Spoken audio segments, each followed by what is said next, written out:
Тойдан кейінгі алғашқы түн. Айгүл мен Ерлан жаңа пәтердің қабырғасына сүйеніп қол ұстасып тұрды. Терезеден қала шамдары көрінеді. Тойдың шуы әлі құлақтарында. Ерлан Айгүлдің шашынан иіскеп: "Енді біз нағыз отау болдық. Сен менің әйелімсің, мен сенің күйеуімін." Айгүл күлімсіреп, бірақ іштей бір түрлі қобалжу сезді. Тойда Гүлнұрдың көзіне жас алып қарағаны есіне түсті. Не болды екен деп ойлады да ойын ысырып тастады. Сол түні екеуі бір-біріне жақын болды. Бірақ Айгүлдің жүрегінде кішкентай ғана күдік қалды, жаңа өмірдің алғашқы аптасы. Ерлан таңертең ерте тұрып жұмысқа кетеді. Айгүл үйді жинап, тамақ пісіріп, жас келін болып үйренеді. Кешке Ерлан шаршап келеді, бірақ Айгүлді құшақтап "Сені сағындым" дейді. Бір түні Айгүл ұйықтай алмай жатқан еді. Телефоны дірілдеп, белгісіз нөмірден хат келді.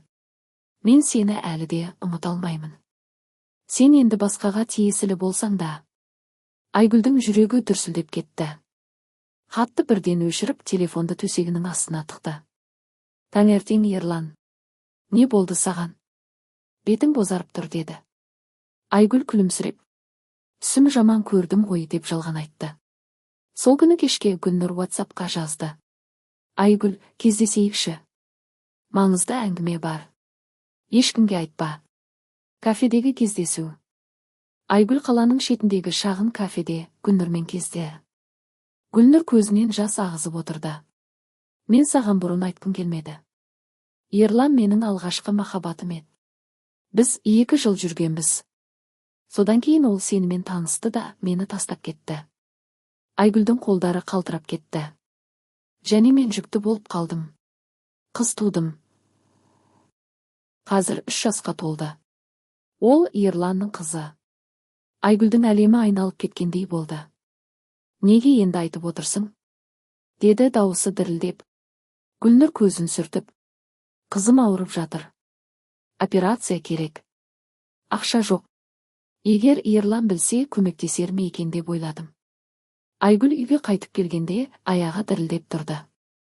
Ерлан жұмыстан келгенде күлімдеп қарсы алды, бірақ іштей жылап тұрды. Сол түні екеуі алғаш рет ұсақ-түйек үшін ұрысты. Ерлан жұмыстан кеш қайтып келді. "Компанияда қиындықтар бар. Мен бұрынғы досымның қарызына кепіл болғанмын. Енді сол қарызды өтеу керек" деді шаршап. Үйде ақша тапшылығы басталды. Айгүл өзінің жасырын жинаған ақшасынан Гүлнұрға бірнеше рет аударым жасады. Бірақ Гүлнұр қайта жазды: "Бұл жетпейді. Ерлан мен өзім кездескім келеді." Айгүл түнде жылап анасына барып сыр ашты. Анасы ұзақ тыңдап отырып: "Қызым, отбасыңды сақта. Құпияны өзің шеш. Егер айтсаң, отауың бұзылуы мүмкін. Үндемей, өз күшіңмен шешуге тырыс" деді. Айгүл үйге келгенде Ерлан ұйықтап жатқан еді. Айгүл оның бетінен сүйіп: "Сен мені сүйесің бе?" деп іштей сұрады. Бір күні Айгүл Гүлнұрдан сурет алды. Кішкентай қыздың суреті. Қыздың көздері, мұрны Ерланға өте ұқсас еді. Айгүлдің жүрегі сынып кеткендей болды. Сол күні Ерлан үйге мас келіп қалды. Сирек болатын жағдай. "Мен бір қате жасадым" деп айта бастады. Айгүл қатты қорықты, қазір бәрін айтады деп ойлады. Бірақ Ерлан: "Жұмыста алданып қалдым. Ақшаны жоғалттым. Сенен жасырдым" деді. Айгүл іштей жеңілдеп қалды, бірақ құпия одан әрі ауырлады. Ол түні бойы ұйықтай алмады. Таңертең айнаға қарап жүдеп қалған өзін көрді. "Мен бұл құпияны қанша уақыт көтере аламын" деп ойлады. Айгүл түнде ұйықтай алмай Гүлнұрдан келген суретті қайта-қайта қарады. Кішкентай қыз, 3 жасар Аружан, қара көздері, мұрын пішіні, күлкісі бәрі Ерланға ұқсас еді. Айгүлдің жүрегі ауырып кетті. Таңертең Ерлан жұмысқа кеткен соң, Айгүл дәріханаға барып тест жинағын сатып алды. Егер рас болса, қалай өмір сүремін деп ойлады. Бірақ тест жасауға батылы бармады. Суретті телефонға сақтап құпия қалтасына тықты. Сол күні кешке Гүлнұр қайта хат жазды. "Ақша жетпей жатыр. Ерланға айт. Немесе өзім айтамын." Айгүл жауап бермеді. Бірақ іштей шешім қабылдады: "Мен өзім шешемін." Жексенбі күні Ерланның анасы Раушан апай үйге келді. Қолында үлкен пакеттер, келінге деп әкелген тәттілер мен киімдер. Айгүлжан, неге жүдеп қалдың? Бетің бозарып кетіпті. Жас отау болғанда осылай болады ма? Деп сұрады күлімдеп. Айгүл ас үйде жүгіріп шай қойды. Бірақ дауысы дірілдеп тұрды. Раушан апай байқады. Бір нәрсе бар ма, қызым? Айтшы, мен сенің анаңдаймын ғой. Айгүл үндемеді. Тек көзін төмен салып, жоқ, шаршап жүрмін деді.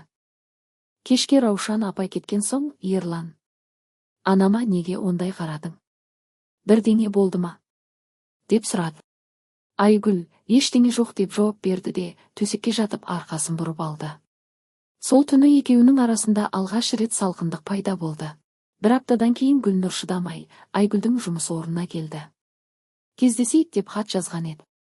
Айгүл қорқып, жоқ деп жауап берді, бірақ Гүлнұр пәтердің алдына келіп тұрды. Ерлан жұмыстан кеш қайтып келе жатқан еді. Есікті ашқанда Гүлнұр баспалдақта тұр. Қолында кішкентай қыздың суреті. Ерлан, сәлем. Ұзақ уақыт болды ғой, деді Гүлнұр дауысы дірілдеп. Ерлан таң қалды. Гүлнұр, сен неге келдің? Гүлнұр Айгүлге қарап. Айгүл, бәрін біледі. Мен саған бір нәрсе айтқым келеді. 3 адам пәтер ішіне кірді. Ерлан есікті жауып. Не болып жатыр? Деп даусын көтерді. Гүлнұр көзінен жас ағызып. Біздің қызымыз бар. Аты Аружан, 3 жасқа толды. Сен әкесің. Ерланның беті сұрланып кетті. Айгүл үндемей, қабырғаға сүйеніп тұрды. Бөлмеде ауыр үнсіздік орнады. Ерлан Гүлнұрға қарап. Сен не айтып тұрсың? Мен білмедім. Сен маған ештеңе айтпадың ғой. Деді дауысы көтеріліп. Гүлнұр, айттым деп ойладым. Сен мені тастап кеткенде, мен жалғыз қалдым. Қызымды жалғыз өсірдім. Енді ол ауырып жатыр. Көмектессеңші. Айгүл шыдай алмай. Сен неге енді келдің? Біздің отауымызды бұзғың келе ме? Деп жылады. Ерлан екі қолын басына қойып отырып қалды. Мен шынымен білмедім. Егер рас болса. Айгүл оған қарап. Сен маған сенбедің бе? Неге бұрын айтпадың? Деді. Сол түні пәтерде ұрыс шықты.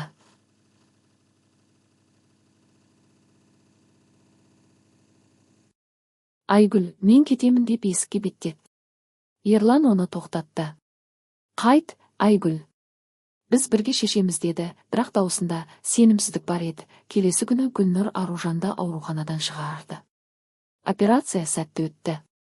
Айгүл өзінің жасырын ақшасынан қалғанын да Гүлнұрға жіберді. Ерлан жұмыстан келіп Айгүлге. Мен ДНК тест жасатамын.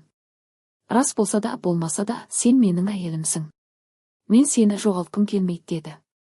Айгүл оның қолын ұстап. Мен қорқамын. Бірақ сені сүйемін. Екеуі құшақтасып ұзақ отырды. Сол күні кешке Айгүл өзінің жүкті екенін сезді. Тест жасап көрді, 2 жолақ шықты. Бірақ ол әлі Ерланға айтпады. Құпиялар тым көп болып кетті деп ойлады. Алайда Аружанның ауруханадан шыққаны екеуіне де кішкентай жеңілдік әкелді.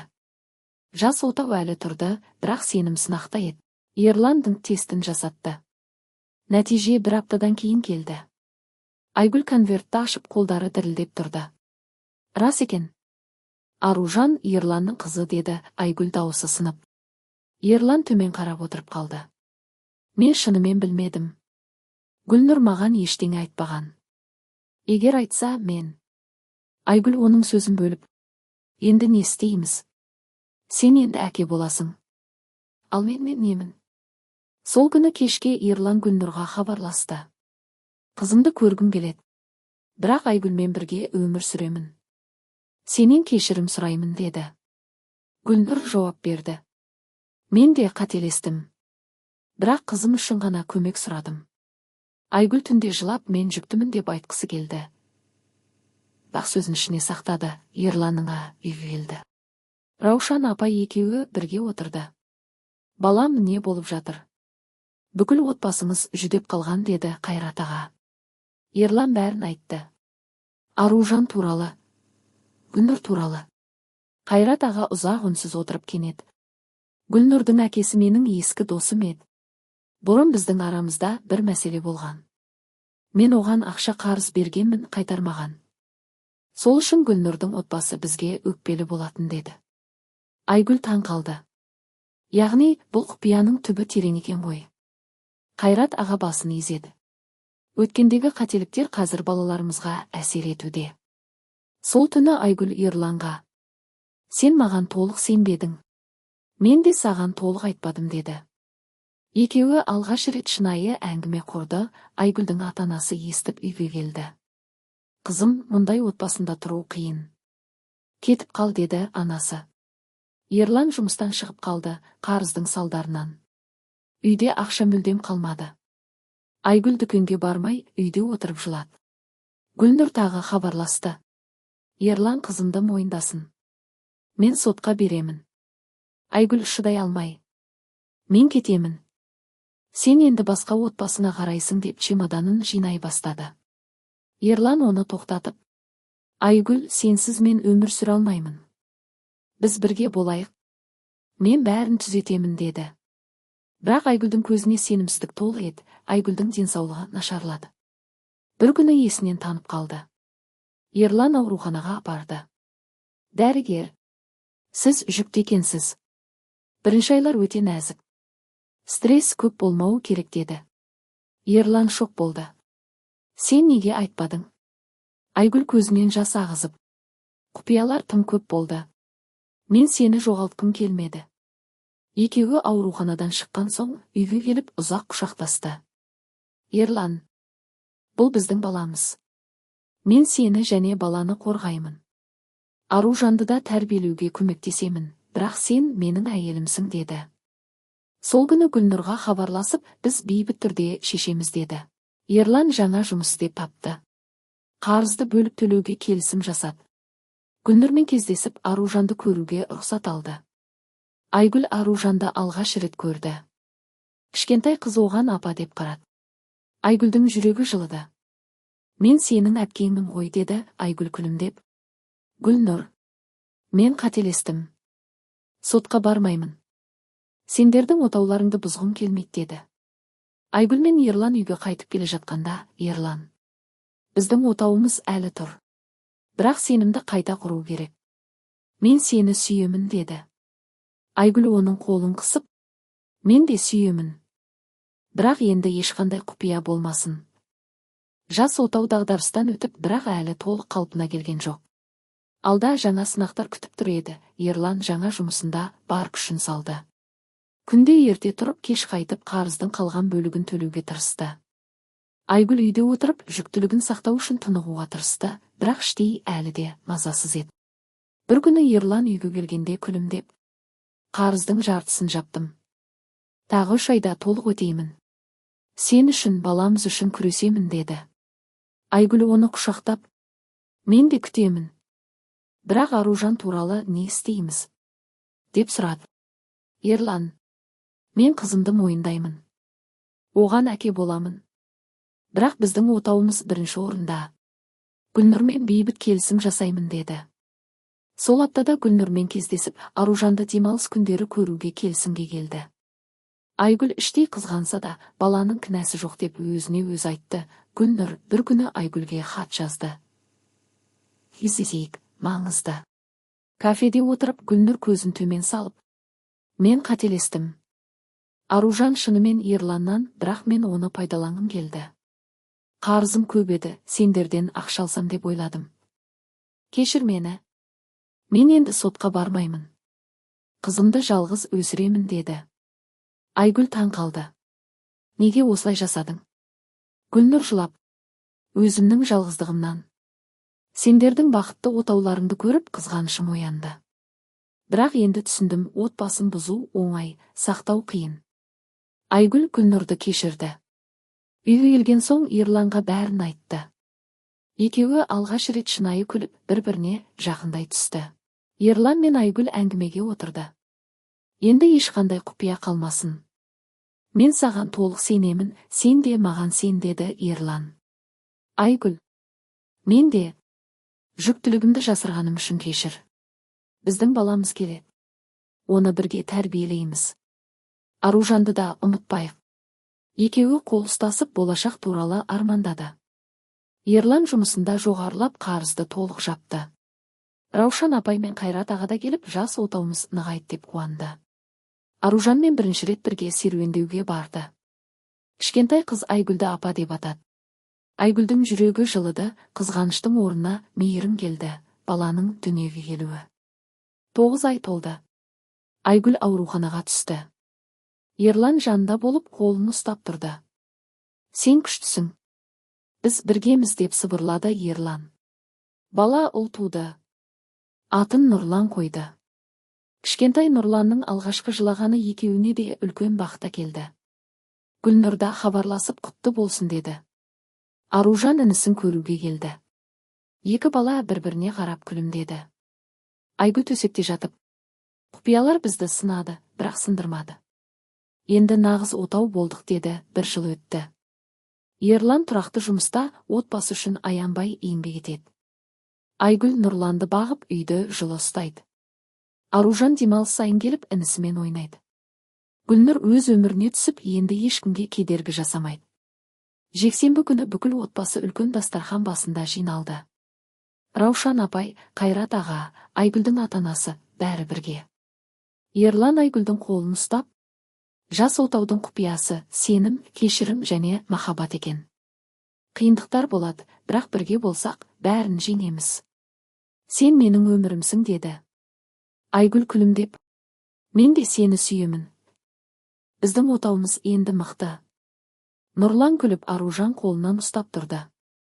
Күн батқан кезде терезеден қала шамдары жарқырап, жас отау тыныштықпен бақытқа толы болды.